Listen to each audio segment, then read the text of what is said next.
We talk about companies wanting to emulate Tesla. Tesla came out with this portrait screen. We've been seeing it all over the place. Screens keep getting bigger. The MBUX, which was unveiled on the EQS, which is going to be the flagship electric vehicle, basically the S-Class of the EQ series in the Mercedes-Benz lineup. It's not even in the Mercedes-Benz lineup because it's its own brand. But this 50-inch screen, when we talk about UI, UX, that screen to me just doesn't really serve the function of being in a car. You know what I mean? It's like, I would love to have that hanging on my wall and watch TV on that thing. Yeah. But I'm not convinced that driving with that thing in front of me is the best thing to do. What's your thoughts? Well, Eric, broadly, it's not helpful to agree with you, is it? Because in a way, it's better if we have a disagreement. So I'm going to briefly say, I think I agree with you in my personal perspective.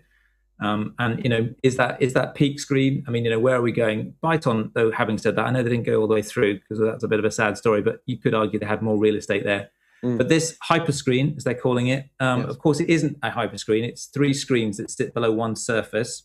So yeah, the visual is it's one big screen, right? But it's actually 3, and there's all sorts of clever thinking in there, which is laudable. About the different layers and the way in which you can access it more easily. And it's going to, as a consequence, it's from this brand, it's from a leader with MBUX.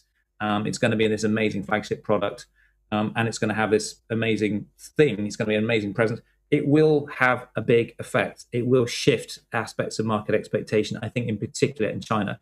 Having said that, what you're, I think, saying, and actually I'm having this conversation all around the world with so many designers where there's a level of people sort of gently shaking their head going, really? Do we need that? How's that helpful? Do I want that much screen? I think there's 2 answers, though. The short answer in a way is clearly we don't. Many people do not wish to. But then there's another answer, which is bring it on. We can do this. It's going to do some exciting stuff. Some people really want it. More is more. And actually, if you don't want it, buy an S-Class, which incidentally, of course, has got a huge screen. Right. But so actually, I think that it is easy to sort of see this bipolar. And in some respects, that is too much. It doesn't make sense. Many people will find that too much. Clearly, they don't have to buy the car. But I would be surprised if Mercedes doesn't allow you to down it, to sort of push it down, push it back, so it'll almost look like a piano black finish. And that, I think, many people will be quite comfortable with. And for those people who want it to be singing and dancing, they've got the opportunity to do so. So I'd be surprised, actually, if that's anything other than a rip-roaring success. And as a consequence, I think many people will follow suit. Maybe into its life cycle, there will be a backing off. Maybe as we could perhaps embrace voice or recognize that actually, you know what, there's less we want to be doing in the car. We don't just sit in traffic jams or showrooms wanting to engage with them all the time.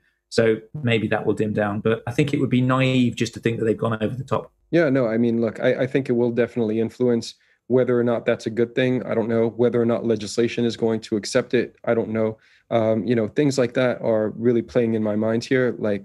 It's going to be interesting to see once it comes out. It's going to be interesting to actually use one because I haven't actually had the opportunity to go in there and say, yeah, this is better. Yes, they fixed the layering. Yes, it's actually quite usable and functional in a car application. So there's a lot of questions left to be answered still from my perspective. I'm not slating it. I honestly just don't think that you need something like that in a vehicle. But, again, exactly. There's all of those things that I've just mentioned have yet to be discovered. So it does, as you say, hold up a big question mark, doesn't it? Yeah, quite. It does make sense.